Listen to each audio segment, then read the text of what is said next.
Yes, so it's that. Let's all pay respects to Long Po together. Bow.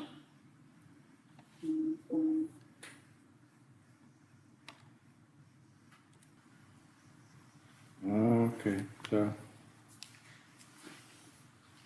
how is everybody? How many people are online? 15. 15. 15 people on the session. It's getting less. Now 60. Now 60. Yeah. When you think about all the billions of people in the world who are interested in Dhamma, yeah, 16 people. Anyway, so it was quite busy. We have lots of questions. You have lots of questions, or? Quite a few. Quite a few. And Zani only did the December ones. We already did the November ones. Did you understand? Not sure. Sani, did you understand? Yes. The ones that we did, you know, we don't have to do again. The ones from November, ones from December. So to everybody who is listening online, wherever they are in the world, I mean, most of the countries celebrate Christmas, and New Year, yeah. So take the time, it is relatively quiet, yeah, not so much going on. Take the time and take the opportunity to practice, yeah. Get into samadhi, experience the solitude of samadhi, yeah. And don't busy yourself with this or that. Yeah? We are busy all day, all our life we are already busy, yeah. All busy bodies, and we should, take a rest now. Yeah? I mean, the holiday seasons is a good time, to take a rest, no matter where we are. Yeah? Seclude ourselves, yeah, from the rest of the world, from our friends in Holland, yeah, and and go into samadhi, and enjoy the solitude in samadhi and the happiness, that arises in samadhi, yeah? And see, that actually nothing, what happens around us, nothing really doesn't matter. Yeah? All the wars are going on, yeah. Huh? Yeah? Don't even worry about that, yeah. Okay, so today I won't give a talk. I just listen to your questions and trying to answer them as good as I can, yeah. So if there are online questions, yeah, please go ahead, yeah. Hi, Ajahn. I'm Nigel, and I have been practicing Buddha for quite some time, like for months, 2 to 3 months. But I still cannot, and I practice for over 6 hours a day now. But I still cannot manage to get into jhana. Any tips for entering into jhana? Why do you want to enter jhana? I want to experience the bliss of jhana. Yeah, I mean, not everybody can experience jhana. Yeah, but how can I enter into jhana? Yeah, I mean, jhana practice is a very difficult practice. My venerable teaching master said, if you really want to practice the jhanas, yeah, I mean, you have to be somewhere in a cave alone for 18 years and practice them before you can do that. Can you do years? That? 18 years. And within 18 years, you might be even able, to go to Sotapanna, Sakadagami, Anagami, Arahantship, yeah? So by to practice the jhanas, yeah? Practice samadhi, yeah? Have you been into samadhi yet? Yeah, but not the level of jhana, just samadhi. Yeah, that is enough, yeah? Don't you? Yeah, when you go into samadhi, there are 2 stages of samadhi. There's the upachara samadhi when there's no thoughts and no memory coming up. Still, still is feeling. Yeah. But when you go deeper, when you stick with your Buddha or stick with the breath, yeah, until you can't even think one more thought, then you jump into this knowingness, yeah, and then everything disappears. Yeah. This you can do. This doesn't require. People who can enter the jhana in this life are mostly the people who practice the jhanas in their previous lives. Yeah? So if you have never practiced the jhanas in previous lives, never came close to it, I mean, it is pretty much impossible for you to get into the jhanas. So don't worry about it. Yeah? It's a waste of time. Yeah? Samadhi is the thing that we need. Yeah? Because when we come out of the samadhi, our mind is very clear and sharp. Yeah? And when the mind is very clear and sharp, then we can do the investigation, cutting down on the fetters that bind us to the realm of birth and death, yeah, to the endless realm of rebirth, yeah. You understand that? Yeah, I understand. Yeah, the people always want to go into jhana, yeah. Where are you from? China or what? Hong Kong. Hong Kong, yeah. It's pretty much the same thing. I don't know where you get the idea from, yeah? That people can go into jhanas. I mean, Lungta Mahabua, my venerable teacher, never talked about the jhanas. Yeah? He said it's, yeah. He said, I mean, if you really want to practice, you practice solitude, yeah? I mean, you are alone, somewhere, and practice the jhanas. And I don't know how to practice them. Yeah? If it happens that you end up in the jhanas, that's fine, yeah, because you have practiced in your previous life. If you don't end up and just end up in samadhi, that is enough, yeah. We want to get out. Don't you want to get out of the cycle of birth and death, yeah? Huh? Yeah. And okay, 6 hours is very good time, Yeah? How many months did you do this? 3 months. 3 months, yeah. Yeah, I mean, you should at least go into Upachara Samadhi, can be able to stay in Upachara Samadhi for an hour or so, yeah? And then you... I don't know this Upachara Samadhi, but I'm very still. My mind is very still, but sometimes a little bit pity arises, but it vanishes. You make a mistake. When the pity arises, yeah? The pity arises because of your practice, yeah? So don't go to the pity. Yeah? Go stay with the Buddha, and then the pity increases. Yeah? Oh, okay. But I stay with sometimes. Oh, sorry. It is a mistake a lot of people do, when there's a feeling arising because of our work, yeah? That's why I compare the work of samadhi like digging a hole, yeah?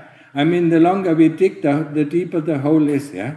But when we stop in watching how deep the hole is, it will fill up, yeah? And that is the same thing when you go to these feelings, be it the feelings of stillness or being the feeling of pity or joy or whatever it is, yeah? I mean, it will disappear because we don't remember that the thing that brought up the pity was our constant repetition of the Buddha or staying with the breath around the tip of the nose, yeah? Okay? Understood? Okay. So try it out, yeah?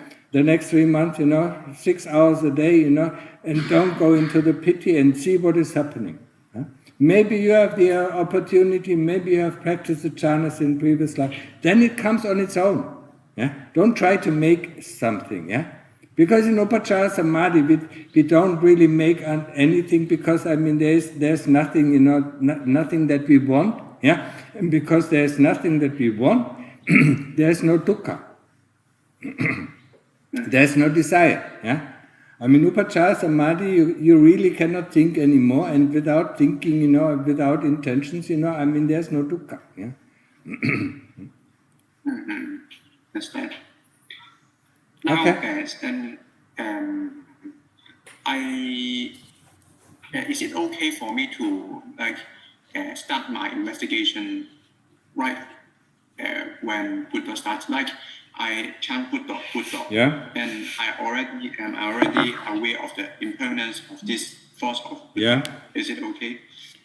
Only when the mind is, when you rested the mind in samadhi, then after the mind is clear, yeah, I mean when there are no more thoughts and no more memories coming up, and when you stay there for a while, then when you come out, yeah, out of samadhi, then you can investigate, you can investigate anicca, anatta, or dukkha, yeah, or you can start investigating the body, or you can start, going back in memory, in the memory lane of, how was it when I was born, how was it, how did I train my body, and then, yeah.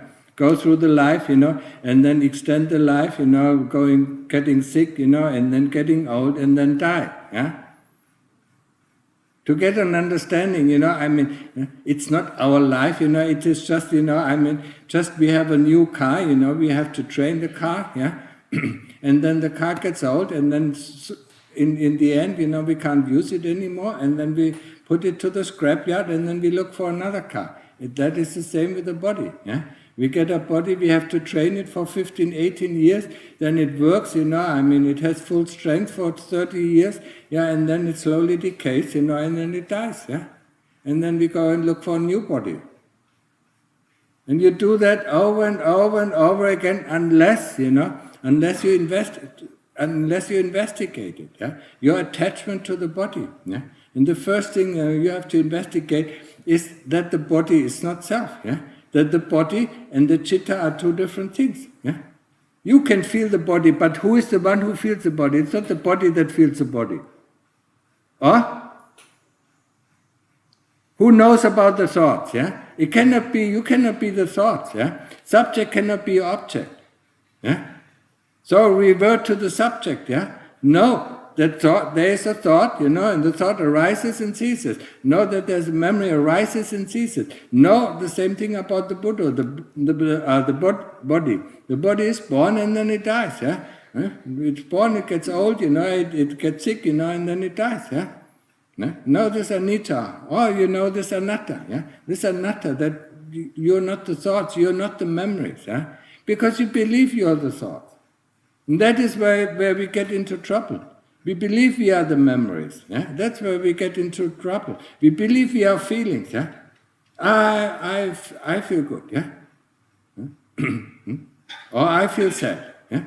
No, there is a feeling of sadness, then we can look at it and we can see what is the source of the sadness, and we can eradicate the source of the sadness. Yeah? Huh? Like you do in everyday life. Yeah? You know the friend that you see, that you are not your friend. Huh? Just because you see him, it is not you. Just because you know that he's there or she is there, it is not you. Huh? Understood? Understood. Yeah. Okay. Thank you. Can I go next? Yeah. Thank you. Yes. Namaskar, Ajahn. Yeah. How are you? Today I'm good, Ajahn, and keep practicing. Today I also have questions from my sister about Upachara Samadhi and jhana also. So I would like to discuss my doubt about jhana and Upachara Samadhi, or maybe Apana Samadhi. So where do we split ways when we are going for jhana or just samadhi? And until this moment, I thought that jhana is part of samadhi. Is it like we want to excel to a deeper level of Upachara Samadhi, then we go to the jhana? Or how do we split the way? Is it samadhi, not jhana? Or where do we split between the samadhi and yes. Forget about the jhanas, please.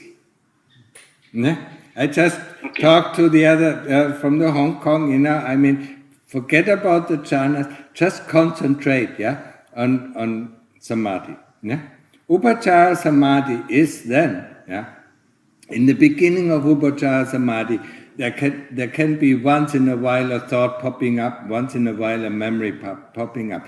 But the longer you stay in Upachara Samadhi, then there is no more thoughts and no more memories. Yeah, if you understand, the Upachara Samadhi can go from not so detailed to very detailed. Yeah, just in accordance with the jhanas. The jhanas are on a higher level. Yeah.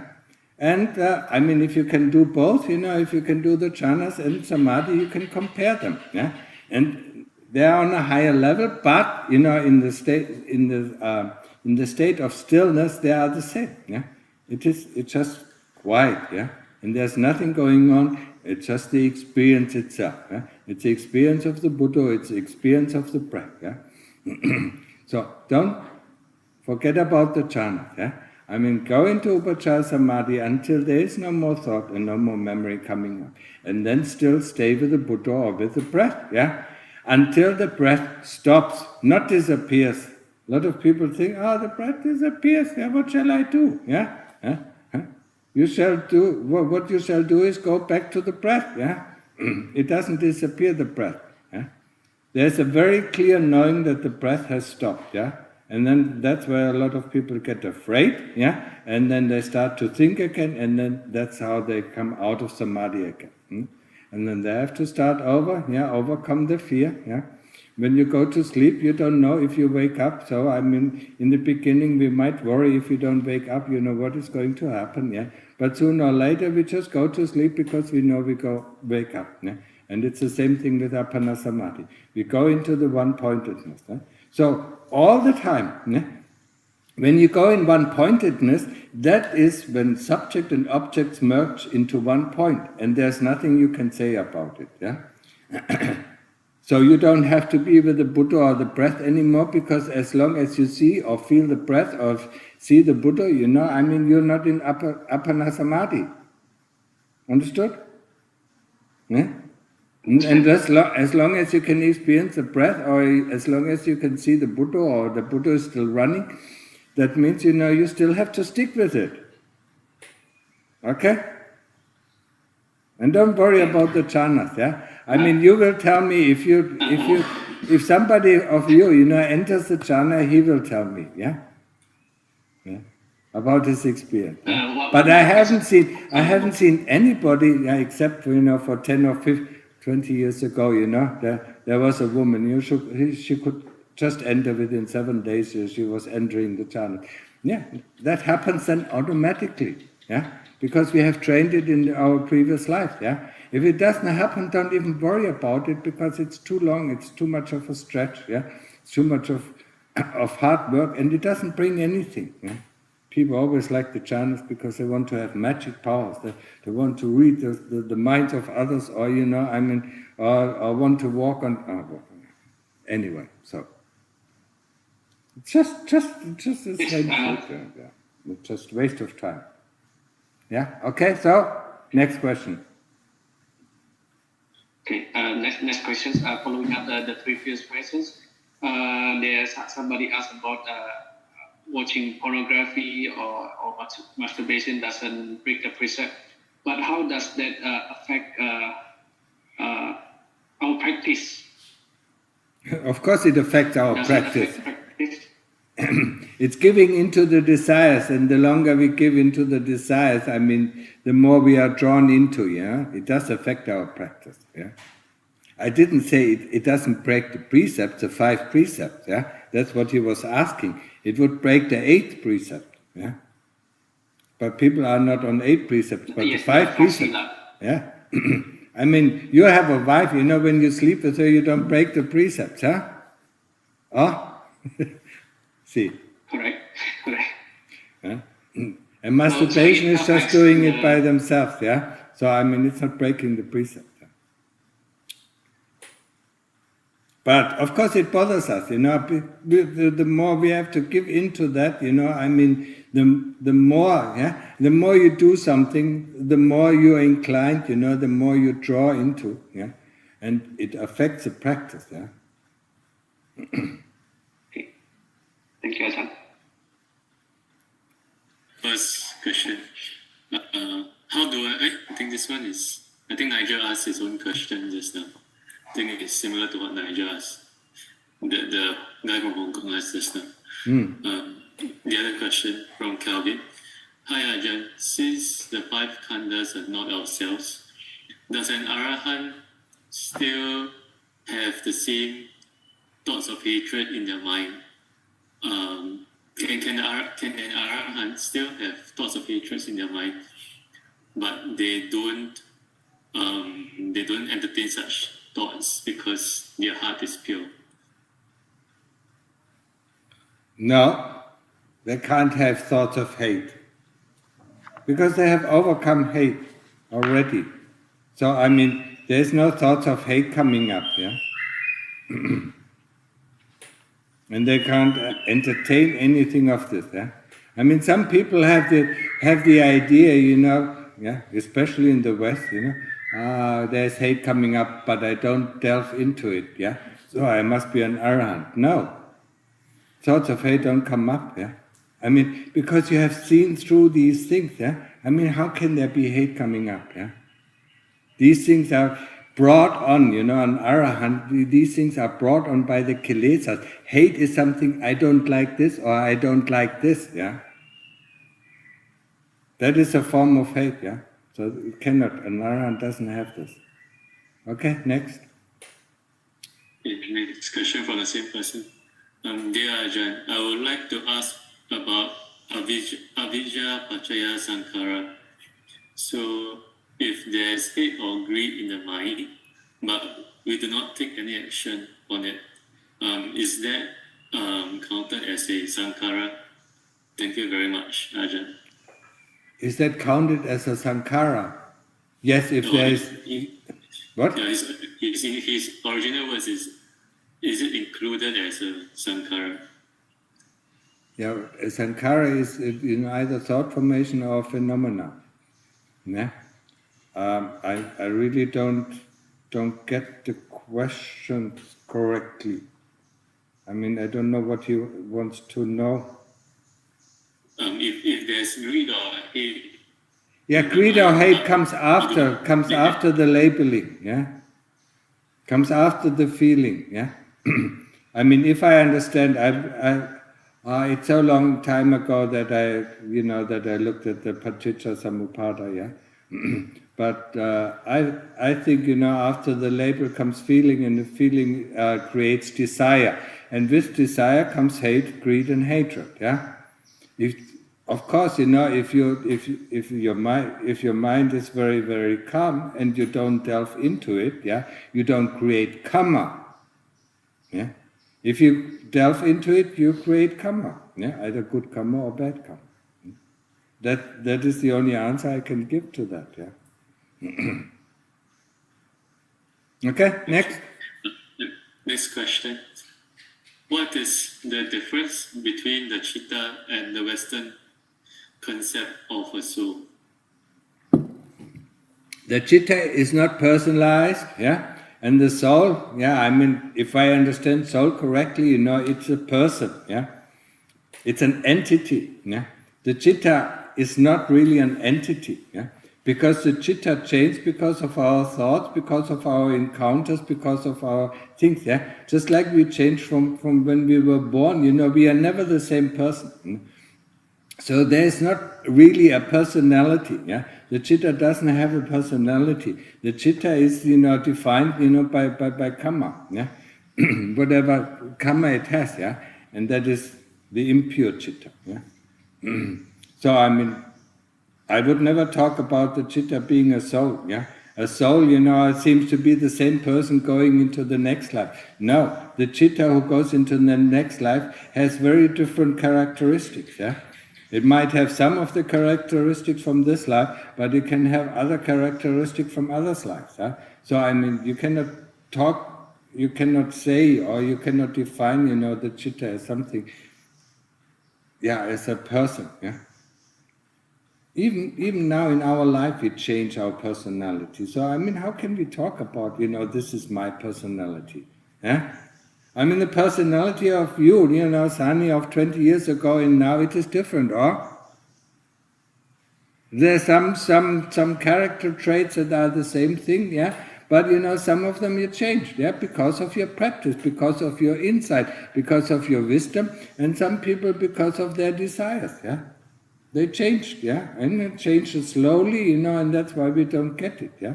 But it changes all the time. And soul seems to be something, as if I understand it correctly, it seems something permanent, and that chitta is not permanent. Okay, next. The people who ask these questions should ask them in the chat room. So I mean, then I can clarify it. Just putting out the questions. I mean, sometimes I really don't know what they want to know. Okay, next. Dear Long Po, I have been practicing mindfulness for a while, and it's leading to nowhere. Initially, I was able to maintain mindfulness and kept my anger checked, but lately my anger has grown stronger and the mindfulness that I used to have got weaker than it was before. I did meditation at times, but I don't think the results have anything to shout about. Most likely I'm going to be wasting this lifetime by indulging in sense-related entertainments and fade away like what I've been doing for the past billion of lifetimes. I'm just wondering if there's even a chance for a lay person to even achieve Sotapanna stage with so much with so much distractions surrounding us and commitment to accomplish. Thank you, and I wish you well. If he can ask the question, and if he has interest in that, he can attain it. But I don't say it is easy. I mean, he has to pull himself. Why do you think we become monks or novices or mechis? To pull ourselves out of the world so that we don't get infatuated with the sense desires. We still have sense desires as monks and mechis. That is okay. So we can deal with them because most of our time is spent in practicing the mind. When he says his mindfulness is gone, that means he doesn't practice enough. And he doesn't practice enough because he finds it too difficult to practice, and it is much easier to be on your smartphone and entertain yourself with TikTok and YouTube and whatsoever. Telegram, Line, whatever these distractions are. The first thing is you put your smartphone aside, and then you have already half of the distractions are gone. That's all what I can say. Yes, of course, a lay person can attain to Sotapanna, he can even attain to Sakadagami. I mean, it would be much more difficult to attain to Anagami, so he has to have adopt to a certain kind of lifestyle to be able to to enter Anagami. At the time of the Lord Buddha, the distractions were less, and it was easier. But we are born because of our karma in this time. So deal with it. Distance yourself. Ask yourself, do the investigation. What am I doing now? What kind of results does this have? Does it have good results, wholesome results? Then I do it again. Does it have unwholesome results? Then I stop doing it. And you do that, it is not easy to detach yourself, so you do it over again, If you cannot detach today, you will be able to detach tomorrow. If you cannot detach tomorrow, then you will be able to detach yourself the day after tomorrow, and so on, You have to put some effort, I mean, that's the Kilesas talking. I just waste my life, You wasted already millions of lives, but you waste another life, and the longer and the more you waste your life, the more difficult it is, to start practicing again. So start right now, Practice every day, practice samadhi, until you get to some kind of calm, and then the mindfulness, or the sati or awareness returns. Okay, next question. Next. Next question. Dear Ajahn, after an arahant dies, is his chitta still around in this world? And can he appear to someone who is in Upachara Samadhi? Thank you. Yes. If he has the connection to, I mean, the Lord Buddha, appeared to Luang Pu Man and gave him a lecture. So it is possible. But the thing that he says, it is wrong, I mean, the chitta is not in this world, It is not in our world, but he still can appear, If he sees, it is fit. Yeah. Next question. Yeah, Kuba David, the German question.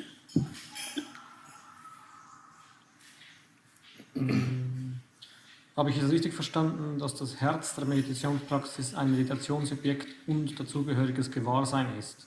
Stellt sich Ruhe ein, wenn wir das Gewahrsein konsequent auf das Meditationsobjekt zurückführen? Das Herz? Was hat das Herz Nee, damit zu er tun? meint die Essenz. Dass die Essenz der Meditationspraxis ein Meditationsobjekt ist. Ja, natürlich, wir brauchen am Anfang, ja, wir brauchen immer, so, wenn wir meditieren, wenn wir Samadhi machen, brauchen wir immer ein Meditationsobjekt. Egal, ob das Buddha oder Dhamma oder Sangha ist, ja, oder wenn es Christen sind, ihre Maria oder was auch immer. Ne, wir brauchen das Objekt und wir müssen uns darauf konzentrieren. Wenn es der Atem ist, dann konzentrieren wir uns auf den Atem, aber an dem Punkt der Nasenspitze und schauen, ob der Atem reingeht oder rausgeht, oder tief ist oder so. Ne.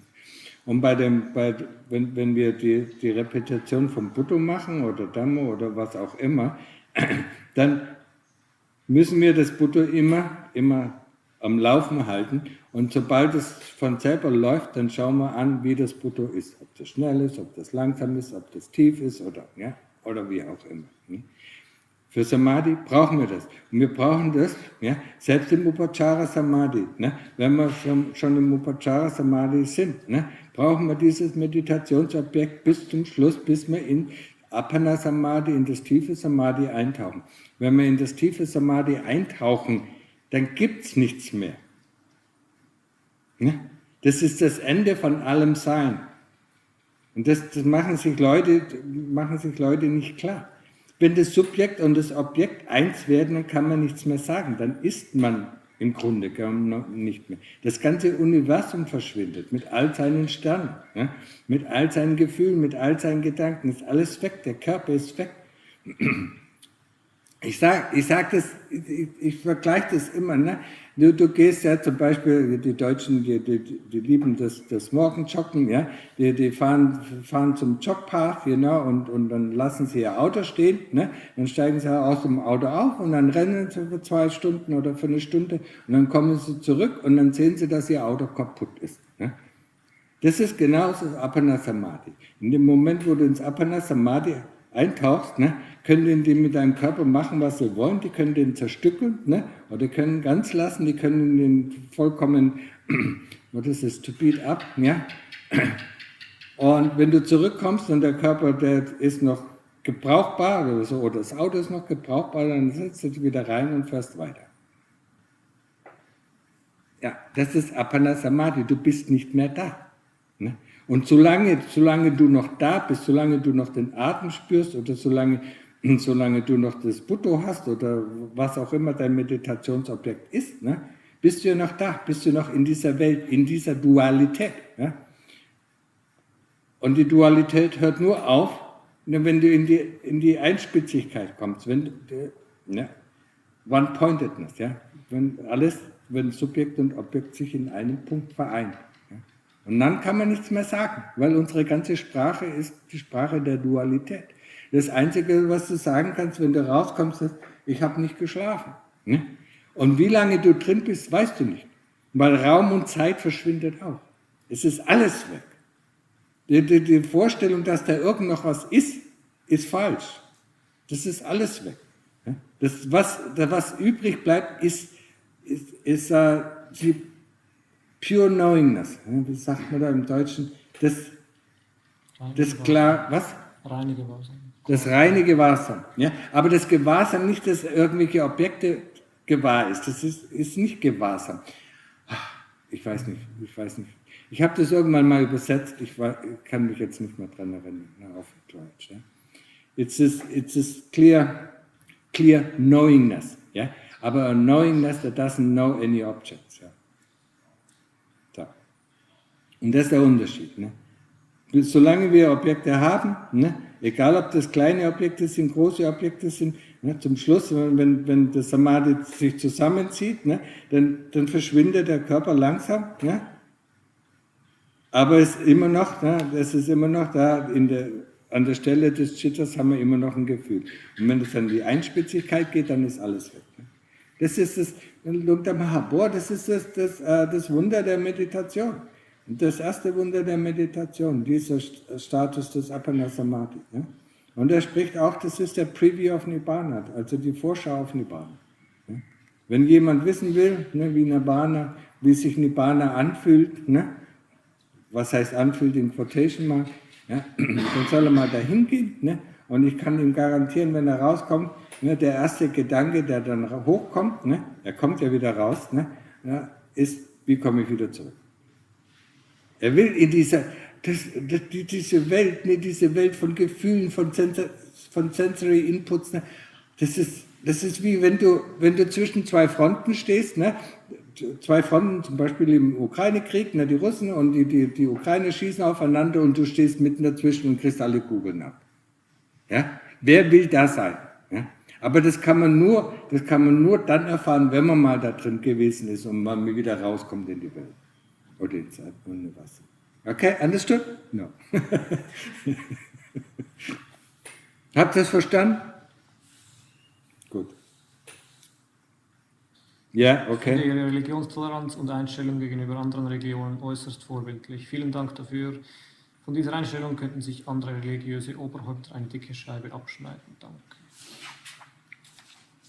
Was hab ich gesagt? Ja. Ich vermute den Tag mit dem jungen Christen da. Ach so, mit dem Christen da. Ah, okay. Ja, ich habe keine Probleme mit anderen Religionen. Jeder soll doch glauben, was er glauben will. Ne? Ich verurteile nie und ich belittle auch niemanden, ne, wenn er eine andere Religion hat. Okay, so, next. Ajahn. Ah, okay. Holland. Yes. So, how is it? I'm fine, but sometimes I'm not fine. I'm quite stuck a bit in the negative at the moment. Negative thinking and negative feeling. Yeah. And, because, I had a few questions. First was when I'm practicing samadhi, sometimes the breath gets really calm and it doesn't stop, but it gets really subtle. And for me, it's hard a bit to stay with it because it feels like it. I can't stay with it. I can't find it sometimes because it becomes subtle, and I get into thinking quite easy. Yeah. Again. Yes. Just to answer, to answer or to point out, what is happening. When you are subtle and you cannot stay with the breath, actually your interest, disappears from the breath, and that's why you easily think. So you should really encompass the breath, and really, what is happening. When is the breath starting? When is the breath at its height? When it's the breath, going slowly going down? When it is changing from in-breath to out-breath? Your interest is the key. And you lose, when the breath becomes calm, you lose the interest in the breath. And that's what you don't notice, and that's why it's easily going into thinking. Okay? Okay. Yeah, I understand. But for that one, then I try to do what you say like this before, because I've told those things before to me. Yeah. But then I get into thinking too much about that, and I think, well, now I'm starting questions about how the breath is. Am I practicing even samadhi, or am I practicing sort of no, it's okay. vipassana because I'm at No, how the breath is, and then I feel. Yeah, you get confused. No, it's okay. Yeah, I mean, once in a while, to ask the question, how is the breath, keeps your interest in it. Yeah, but then stop. Yeah, don't worry about it. If it is samadhi or not samadhi. Yeah? I mean, you will know if you're in samadhi. Yeah, so you don't have to ask the question. Yeah. Just, if you can't feel the breath, or if you don't know how the breath is, ask the question, how is the breath now? Is it in-breath, out-breath? Is it long? Is it short? Yeah. Just this few questions to get you more interested, and then stop. Yeah. And don't worry if you're in samadhi or not, because if you're in samadhi, you know you're in samadhi. If you're not in samadhi, yeah, you think you're in samadhi, yeah? And that is very different. Next question. Yeah, exactly. And I'm so busy with labeling, because I really want to get it right, and then I get confused very easy, and then I just really separate everything out and really understand what I'm doing, and then I don't understand it, and I get frustrated with myself, like why I still don't understand it, and then I get quite negative about myself, and these Dutch people are just very like Germans, They try to figure out too many things, Just, the basic thing is, am I with the breath or am I not with the breath? Yeah? This is all what you need to know. When you are with the breath, how is the breath? Yeah? And don't worry, do I sit correctly? No. Yeah? I have to sit like this, I have to sit like... All these are coming from the kilesas to pull you out of samadhi. Yeah?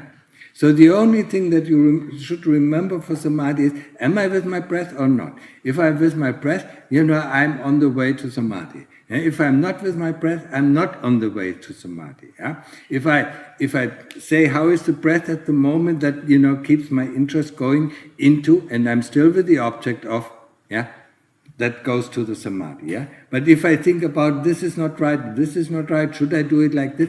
I know these questions are coming up, but they are always drawing us out. So you should see these questions as kilesas and say, forget about it, and then go back to the breath. Am I with the breath or not? Okay? And then the negativity doesn't come up. Yeah? We are getting frustrated because we have expectations. Yeah? Yes. And that is a really big problem, especially for all the Westerns. Expectations. Yeah? Am I now close? The moment you ask, am I close? Yeah? Then you're not close. Yeah? Am I close to samadhi? You're not close, because you ask a question. Yeah? As I said, when you're in samadhi, you know it. And if you ask yourself, am I in samadhi? Then you're not in samadhi. Huh? So just remember this. Remind yourself. As long as I'm with the breath, as long as I try, to try these labels. How is the breath? Yeah, I'm with the breath. Yeah. And every other question, do I do it correctly, or this or that, should I sit like this or that, it's all the kilesas who slowly draw you out. Okay? And then you don't get into negativity, yeah? If there are no thoughts are right, I'm not doing it right, this is the thought that leads to negativity, yeah? Or frustration, yeah? I know expectations are very difficult to cut down, see them, there is expectation, and then go back to the breath. Because they come in very subtle, yeah? How now, yeah? This is expectations, yeah? Now, I'm coming closer. No, yeah? When you see this, the expectation, and then go back to the breath, yeah?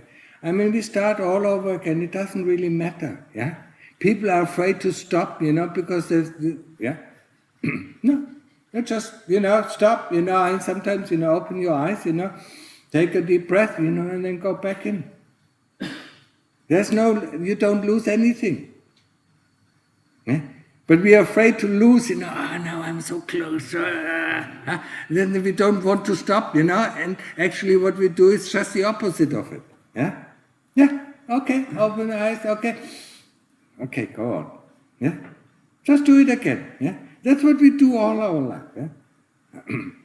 Even the one, who's an anagami, who still does the same thing. Yeah? So don't even worry about it. Yeah? Stop it and start again. Yeah? And that cuts also down on the expectations. Yeah?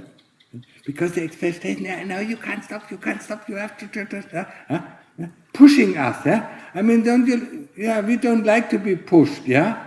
Yeah? But we push ourselves so much, that we are getting stressed out, yeah? Huh? If somebody else pushes, we realize that somebody else pushes us, yeah? And then we start to hate or fight him, yeah? But if we push ourselves, we don't realize it, yeah? Realize it, and then get free, yeah? I don't need to push myself, I just go, yeah? And then go back, okay? Okay, thank you. Sometimes I can do like that and it just goes away, but right now sometimes it's taking the over. Yeah. It's practice. Another thing. Yeah, go. Another thing which is related is that I was reflecting about life, like you say, for example, when you get born and you die and stuff like that, and then I get a bit negative as well because I think of all the things I did wrong as well, because when I think about it, I broke all the 5 precepts before, and then I don't like myself, and I'm really trying for the past 3 years to really improve myself and to really try to at least have a good moral and try to do good. But then I become obsessive with trying to do good, and then when it doesn't work, I get frustrated, and then I think, I don't want to reflect anymore about my life because all the negative things comes up, and yeah. You have to be cool with this, yeah? I mean, when I reflected about my life, I even did start, I said, did this, I mean, this gives me 7 days or 7 weeks in hell, this gives me, another month in hell, or this 10 months in hell, So I added up. When I was at 30 years in hell, I said, okay, it's enough, I mean, let's go on, yeah. You cannot change the past. Remember that. Whatever we have done in the past, but we can accept it, what we have done in the past, okay, I will accept the punishment for it, yeah, when it was bad, yeah. So I added it up, said, okay, 30 years in hell, I mean, the past, the time will pass, yeah, but I cannot change anything. Every bad word I said to other people, every bad action I did onto other people, what I can do is ask them, ask them in my heart for forgiveness, yeah. I'm sorry that I did this unto you. May you forgive me, yeah? And I forgive you, whoever did something unto me. And then, leave it at this, yeah? You cannot do more, yeah? But that, that relaxes, that relaxes the problem of, being frustrated of all our bad things that we did, yeah? You did also good things, yeah? Sometimes reflect on the good things that you did. Or you helped your mother or your father or whatever, or your friend or your brother and whatever, yeah, or your students or whatever it is, yeah. We did good things, yeah. And sometimes we tend to forget because we look more on the negativity of us than on the positive side, yeah. And especially if you are German-bred person, you're living close to the border. We only reflect about our negativity and never look at the good things, yeah? I mean, I remember, I was in the States, and there was an African teacher, I think he was from Ghana, who was teaching African studies, yeah? And I really liked him, and he was in trouble, so I gave him some money and asked my friends, he needed a new apartment, and he didn't have any money, so I asked my friends, I mean, okay, let's chim in, and so that he can have a new apartment, yeah. And I completely forgot about it until somebody reminded, did you know what you did there? I mean, you have this person. I completely forgot, yeah. So I mean, we do good things, and we tend to forget and we tend to focus on the negativity. That's why your mind likes to go into negative thought. Yeah? Try to remember, and also tell your parents about all the good things that they did to you. Yeah? Yeah? Yeah, that's difficult. Huh? I respect my parents a lot. Huh? It's not. I respect my parents a lot, so it's not. Before, when I was young, it was difficult, but now it's not really difficult. Okay, good. So the last thing about the subject is because of all those thoughts, I get afraid of of, going to hell, and you talk about war a lot, and then I start to worry about war coming to the Netherlands, and I just, I don't know. Is it coming to the Netherlands? I doubt it doesn't come over the Rhine. As much as I know, it stops at the Rhine, but of course, there will be some troubles there. Yeah. I don't know where the Rhine goes to the Netherlands, huh? Yeah, it does. Don't worry about it. I don't know, you make me great, to be honest. Yeah, no, I mentioned this, to give you encouragement to practice, because there's nothing we can do. We cannot prepare ourselves for the next moment, because we don't know what is going to happen in our next moment, unless we have a very clear awareness where we can see some parts of the future, what is coming up, yeah? Some people can have that. No, the only thing you prepare yourself, why I mentioned this coming war is, to get the people to practice as much as they can, because that is what is going to help you. The more you practice, the more you see clearly, the more you see the opportunities you have, yeah? And you see the decisions that you normally block with your mind because you want this or you want that. Understand? Don't even worry, we don't know what is going to happen.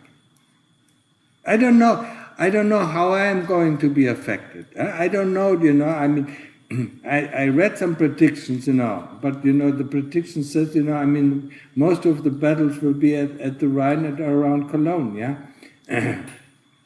The big battle, yeah? But that is it, yeah? And it will be soon over, yeah? It won't last very long, yeah? But there are so many other things that are going to happen, so I don't really know, yeah? The best thing is, just live in the present moment. And in the present moment, you have so many opportunities to go in the right direction or also go in the wrong direction. If you plan something, you certainly will fail. Just like when you reflect about your life, when you plan something, you miss out on all the good opportunities that present themselves, just right beside the sun, but because you're so blinded with what you want to do, you don't see them. And that's the main objective why I mentioned this, to make the mind, aware of all the opportunities, of all the possibilities, how we can act. Okay? We don't know. I don't know what is going to happen, yeah? I just heard some predictions, very reliable, yeah, but yeah, how it is in detail, I don't know. Huh? But if you have the karma, and if you have an open mind, yeah, you will go in the right direction. Either to fulfill your karma, if you have to die, you will die, and there's nothing that can prevent you from death. Yeah, our karma doesn't allow that. Yeah, yeah? But if you have the karma, not to die in this, then it will lead you out. Yeah? People survived the Second World War. Yeah, lots of people. Yeah, even now, in all these wars, people survive. Yeah. And other people get killed. Most of them because of their karma, some because of their stupidity, yeah, and others because of their good fortune. Yeah? So don't worry about the effects of the war. Yeah, just take it as a how does it? Motivation? Well, yeah, something encouragement to practice. Yeah? To practice more. And the more you do, the more you are able to see. That's all. Okay? Next. Finished? Last thing about practice. Yeah. Last time you told me to just know the whole body when showering. Yeah. Or washing. Yeah. And I did that before, actually, when I just started doing meditation about 3 years ago. I started doing that. So right now, it came back actually more easy, and I just felt funny sometimes of what I'm doing. Yeah. How you like something, that it's just the same movement. Yeah. So that one I try to do during the day a bit more, but still I'm trying to label what is it exactly that I'm doing at the moment when I'm trying to see it. Am I creating awareness, or am I investigating at that time, or what is it exactly that I'm seeing? You think too much. Be more aware, you know. I mean, how can you not know what is going on in the body? I mean, try, you know, close your eyes and move your arm. You know that the arm is moving? And so you don't have to label it. We go to the knowingness. Yeah? So retract more and more to the knowingness of what is going on with the body. I mean, you don't have to label it, the arm moves or this moves or that moves. Yeah? You can compare it then, you know, when you don't have this awareness, then you can use sometimes, you know, this label, you know, okay, arm is moving, foot is high and foot is low. But, you know, it's only when your awareness is not there. Yeah? Yeah, for that I understand. Like I do like up or what I'm doing, but just like, is it practicing like awareness even, or is it practicing like investigation, or because I'm creating sort of awareness. Doesn't matter what. My body is doing. If it is investigation or samadhi, doesn't matter what, as long as you practice. Yeah. Yeah. I will try. This is the mind that wants to know, it's the mind that wants to understand. That is the source of all our dukkha, avijja. Yeah? Yeah? No, yeah? I'm with the breath, no, I'm with the body, or I'm with the bodily feeling, know this, yeah? And then you are on the right path, yeah? Everything else, the question, what is happening, and so on, it is not important, yeah? Know what is going on, and then you know what you have to do. Even you can't think of, when you're in a certain situation you have never experienced, yeah, then you start to think, what shall I do? Just go to the knowingness and it knows what to do. Okay? Thank you very much for your time again. Hey, Victor? Yeah. John, I hope you're doing well. Yeah. Missouri? St. Louis, or? Yes, exactly. I've been focusing more on samadhi lately, as you suggested. And I was kind of wondering to myself, why was it that you kind of prescribed me to shift from investigation more to samadhi? And it made me think of which of the factors of liberation are strongest in me and weakest in me. And upon some examination, I figured out that tranquility and equanimity are the things that are probably the weakest in me. And then I found the ones that are the strongest in me. And so I'm starting to become, I'm trying to put my mind into how you're seeing where my practice should be. And then that actually clarifies for me how the path will open up. And so because I can intentionally know I want to focus on equanimity and tranquility, it's increasing. And it's very nice to see how I can actually intentionally put bricks in front of me, to help the path. But one thing that has been interestingly happening is because I am getting more calm and I am getting more tranquil. I'm beginning to get some interesting insights into where certain thoughts and feelings are coming from. Because you told me to practice anatta, I think you said, to treat thoughts like a cloud that passes by, and sometimes they come into you. And before that was always very vague, but now it's becoming a little bit more clear and more clear and more clear, and it's almost kind of an eerie feeling that things just formlessly jump into your mind. It's very strange. Yes. And it feels unfamiliar. Yes. It's like you have a house and sometimes the window's open and someone drops something in there and you go, how did that even get in there, you know? Sometimes it comes from the chitta and I can see that it came from the chitta. Yeah. Like it came from within me, Yeah. metaphorically. But this is where it's getting strange. Sometimes I feel like I've had experiences with beings, other beings before in my life. They were very negative. Negative? And I knew something was, like something was bothering me. I don't know if it was a yaka or some, you know, very, very obvious. There was something attacking me. Okay. But recently, there's been, the best way I can describe it is when I had those experiences, it was very clear someone was in my face trying to punch me. Now I'm getting more of the sense that there's a more professional being behind the implanting of thoughts and feelings. I guess to just say it directly, it almost feels like Mara is having some fun because it doesn't feel like a thug or like a street gangster.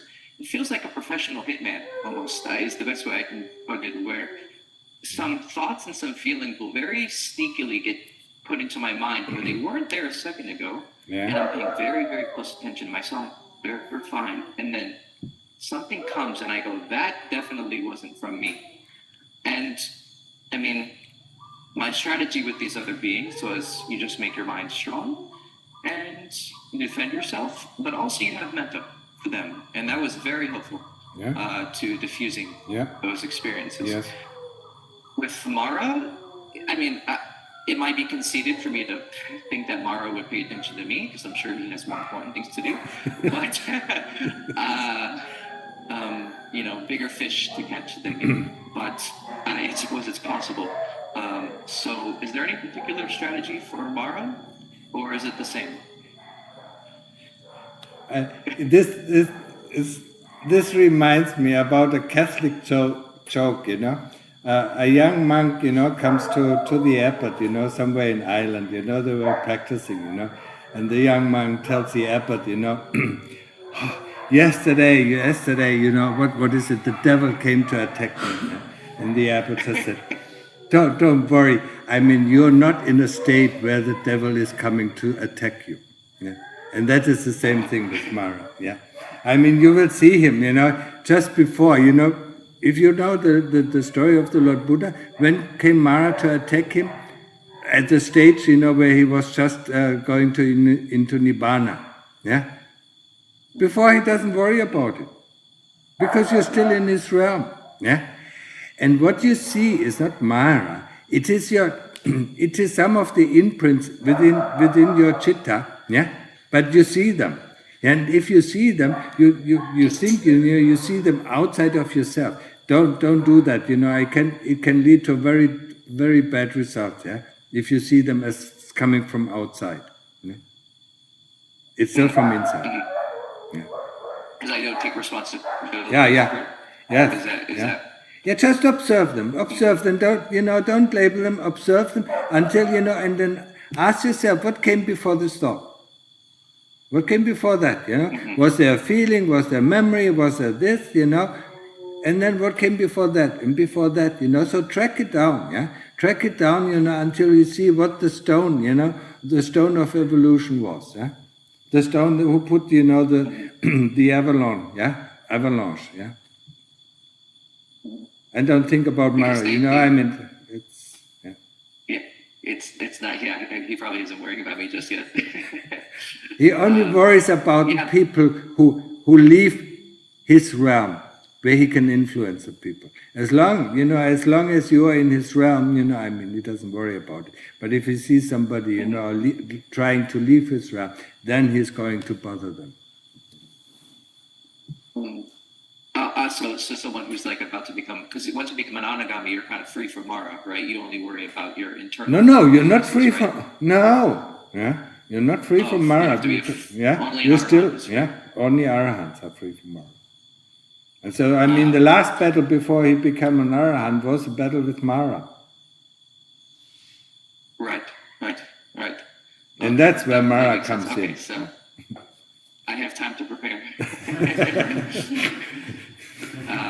Okay, so don't externalize it, because then I'm not taking responsibility Yes. for it. It's maybe the Kalesa's way of saying, oh, it's not you. Don't worry. Yeah, You're not evil. You're not lustful. You're not hateful. Yeah. You know, this is Mara. You're not this bad. Oh, mhm. No, yes. And that is where it really goes, where our practice really goes bad, yeah. When we externalize it, yeah. And a lot of people do it because they don't want to see the evil thoughts, yeah. They think these evil thoughts are put by other beings. No, yeah. The evil thoughts come out of our citta, yeah. Interesting. And when I was getting a question for the past few days, you know, I could feel this really strong urge not to ask you this question. and it's interesting to see. Like, I was almost being threatened. Like, there was this strange idea. It's like, oh, you can't talk about him because then he's going to really want to attack you. And I was like, I shouldn't be afraid, you know, I shouldn't be afraid of anybody, you know, but, because I mean, the thoughts are quite disgusting, you know, and, you know, I'm sure I don't want to go into details, but, you know, you start to realize just how evil it is. And I think I asked this a different month. You told me not to tell people about my thoughts because they're very strange, but, you know, I judge myself very harshly for them. The deeper I go, don't judge it, realize it, there's a thought, yeah, and then try to find out what caused that thought, yeah. Just roll back, yeah. And yes, you don't have to tell these thoughts, yeah, but you know, I mean, how many lives have we lived, how many bad thoughts, how many bad deeds have we done, yeah? Even if we have done, you know, and paid for it in hell, you know, I mean, the thought or the memory is still there, and it can come up at certain times, yeah? Yeah, so just accept it, you know, and then, yeah, don't take it personally, yeah? There's a lot of things in our heart, you know. When I looked, you know, when I start to open my heart, I mean, so many, you know, for 2 years, you know, I mean, so many things came up, you know. Yeah? And then I observed them and let them go. If they come again, I observe them, let them go. After the third time, I start to investigate what is behind it. Most of it, you know, I mean, 90% of the thoughts or memories that come up, I mean, you observe them, you accept them, yeah, and then you let them go, don't pay any interest to it, yeah, and they don't come again. But for 10% of the thoughts and memories that come up, they have a cause that is still inside the heart, and that needs to be resolved. Okay. When this process started, especially last year when our practice became very intense, there was a lot of crying, a lot of crying. Yeah. Like, I mean, very intense. Yeah. But now the same thoughts that caused me to cry, you know, regret, shame, sadness, fear, they're the same thoughts, and they're triggered by the same stone in the avalanche, you know. It could be something so minor, and then the reaction is like this, and you're like, it's such a strange reaction. But I'm no longer getting as upset with myself, and I'm no longer judging myself as much. I mean, yes, but it's dramatically decreased. Whereas last year I thought would make me cry. Now it's like, yeah, that's quite evil for you to think that over something so simple. But okay, I guess that's how the chitta works, you know. And I'm I'm guessing that's a good sign. It is a good sign, but what you should do is, you know, I mean, I don't want to think in this way. So you have to counteract it a little bit, yeah? As you said, this is a really evil thought, yeah? I mean, I really don't want to think, and I don't really hate this person, you know, because evil thoughts are always against a person or against a situation, yeah? And then, you know, try to look at that person, you know, I don't want to hate this person, you know, I mean, it's his life, you know, whatever he does, you know, it is not of my concern. Or the situation, you know, if it is a situation, you know, where this evil comes up, then you look at the situation. I mean, that is what I did in the past to other people, yeah, I put them into the situation, so now I have to experience the situation, then experience the situation, and that reduces the cause of the problem. I mean, acceptance is the thing, I mean, that gives us the way, to get rid of the problem. If we don't accept it, if we push it away, it will come back and back and back and back. It might come back, less, but it still comes back, yeah. So accept the situation. Yeah. Sorry. So I guess the subtlety sometimes is it's hard to distinguish. I mean, it could be 1 inch is accepting it and 1 inch is giving in, and then a little inch to the right is I'm being aversive towards the thought, which is not really equanimous. So sometimes I get lost in the minute inches of am I suppressing it? Oh, I'm suppressing it. Oh, now I'm accepting it, but now I'm giving in. It's very hard And to see that's why I said last time, go more into samadhi to see more clearly what is happening. Because you tend your tendency is, to instantly analyze things, yeah?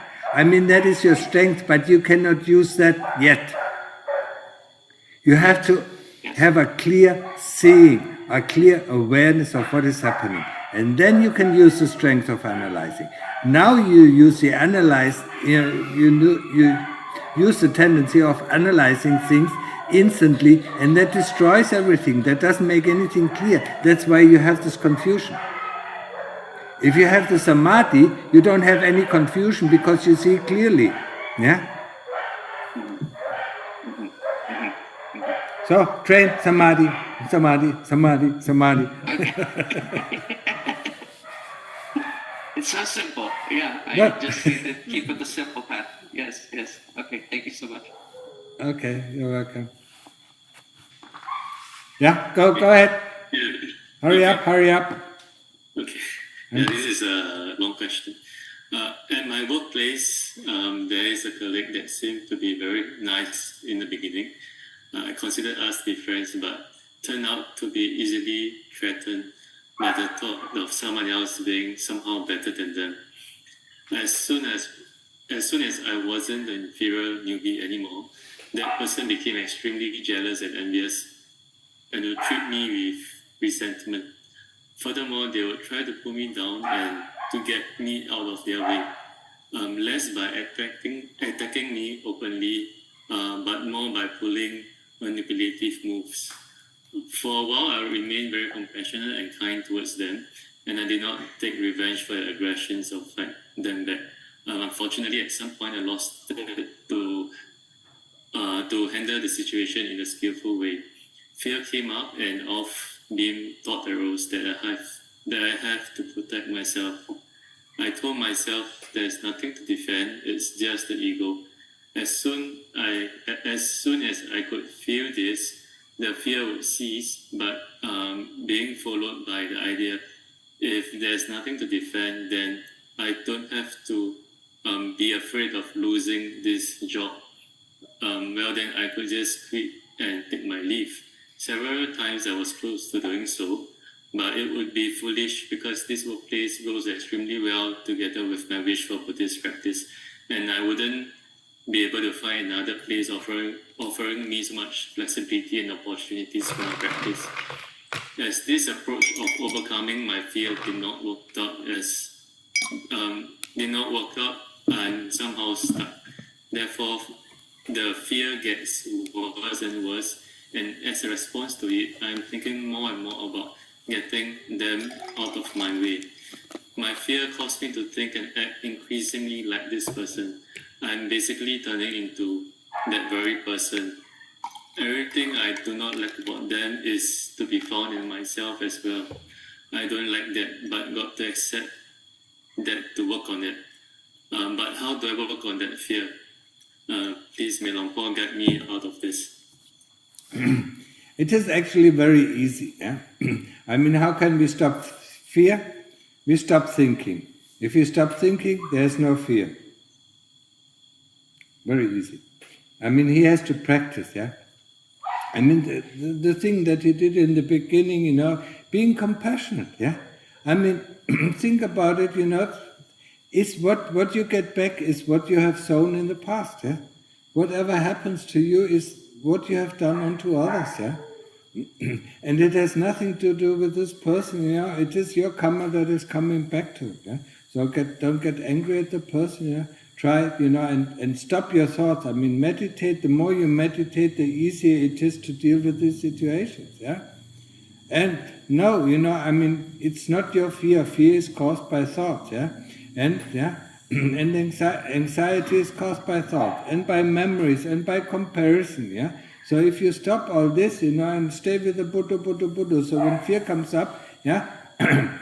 Even in the work time, Buddha, just think it, you know, and then the fear is gone. Yeah? And when the fear comes back, Buddha again, yeah? Or stick with the breath, you know, whatever is more comfortable for you. Okay? Next. Okay. Greetings to Ajahn. Is our destiny pre-decided? And what does karma play a role in it? Whatever happens to us right now is already decided, or we can change it? Of course we can change it. I mean, we have not only one destiny. That is a wrong understanding. We have so many different paths. Yeah? It's just like in the middle of a city, you know, where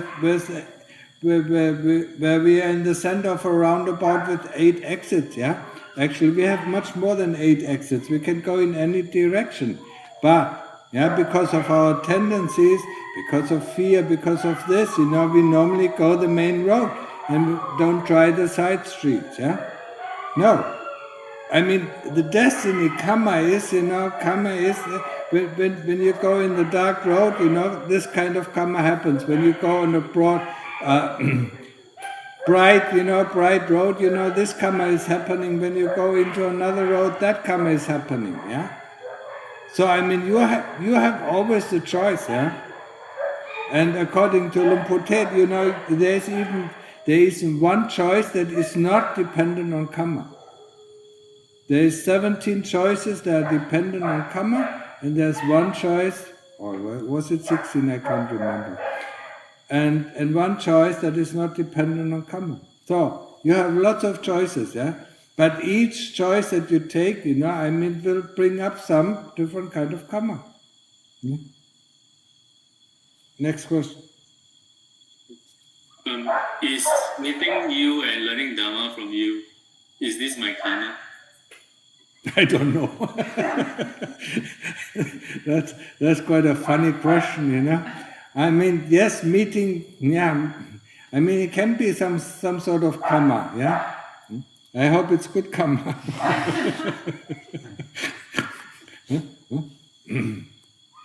Next question. Okay, second question. Coming to the monastery and practicing in the monastery, how much can we grow spiritually, and what happens when we practice at home? Is practicing in our own house lower than coming to the monastery? I mean, I wouldn't say lower, yeah? But it's different. What? Slower. I mean, that really depends on sometimes, yeah. I mean, I stopped my work because I didn't have any progress anymore in my meditation. That's why I stopped working, you know. And then I went, you know, to monasteries, you know, to stay there and practice, yeah. I mean, you feel it, yeah. Yes, I mean, sometimes, you know, sometimes it can stop you, yeah. But some of the things you can do at home, yeah.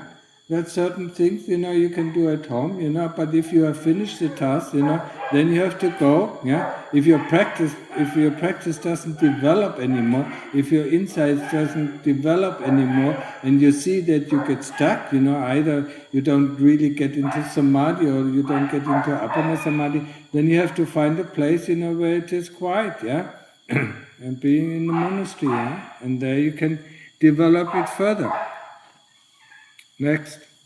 Okay, last question. Is euthanasia of a pet due to illness in the pet that cannot be treated, is that considered as breaking precept? Yes. It is killing, isn't it? Yeah. Euthanasia. Euthanasia. Euthanasia. He's person killing. who does it. Yeah. I mean, do the best, yeah, give it medicine or whatever, but don't kill, yeah. It's breaking the precept. Is it breaking the precept for the person who does it, or for Yeah. like if the doctor says we will euthanize, and then you say okay, is that breaking the precept? Yeah. Because you have to give your okay, yeah. Yeah. If somebody, if the soldiers ask you, shall I kill this person, and you say okay, yeah. I mean, he doesn't want to kill the person. The doctor. Yeah, the doctor doesn't want to kill the cat, because you're the owner of the cat. He said he might suggest, it might be better, to kill it or euthanize it or whatever it is called. Yeah, no, it is breaking the precept. Yeah. I mean, this cat has to go through some karma, or this dog has to go, or this horse has to go through some karma, and yeah, that's the way it is. Yeah, you take away, the chance, to live through this kind of karma, because in the next life, yeah, I mean, she will not have, the opportunity, and she has to live through it again. Yeah. So, okay, end of questions.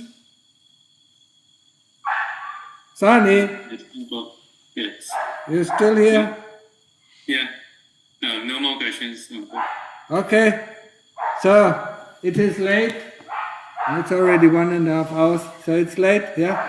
So, now over the Christmas time and New Year time, take the opportunity, make the mind clear, get into samadhi, yeah? This is the most important thing, yeah? Making the mind clear, yeah? To see clearly what is going on. And then you can analyze it. Yeah? Now we are trained in the West, and we try to analyze it instantly. When we see something, we need to analyze it. Now, look closely. Yeah? Train your samadhi until there is no more thoughts, because analyzing needs thoughts, yeah, and memory and comparison, yeah.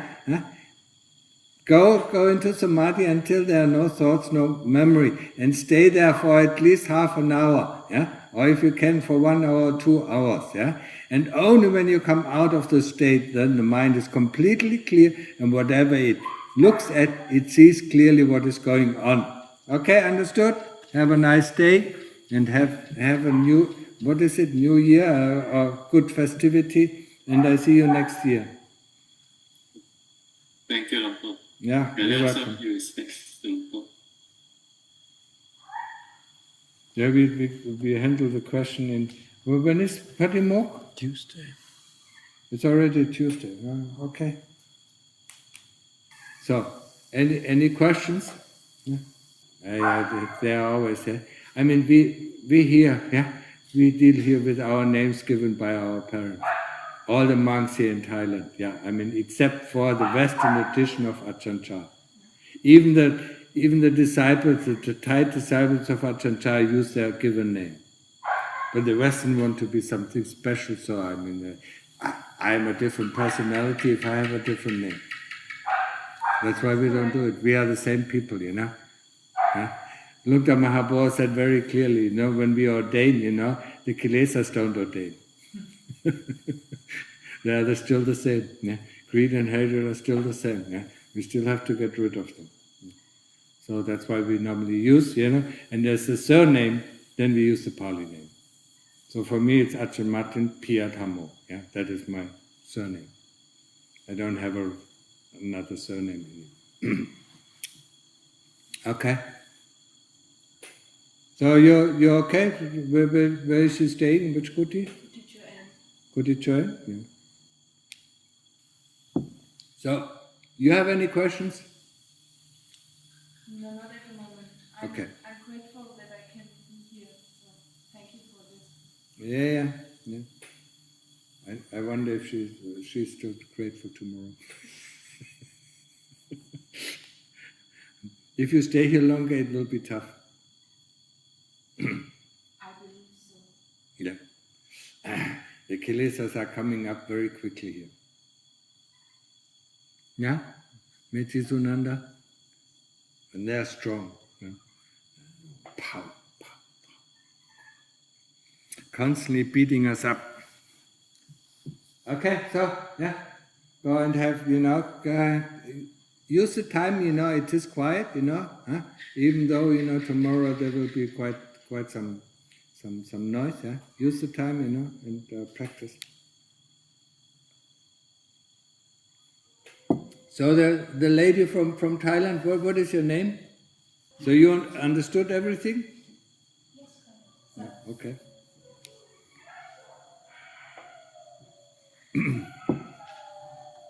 You have been here before, huh?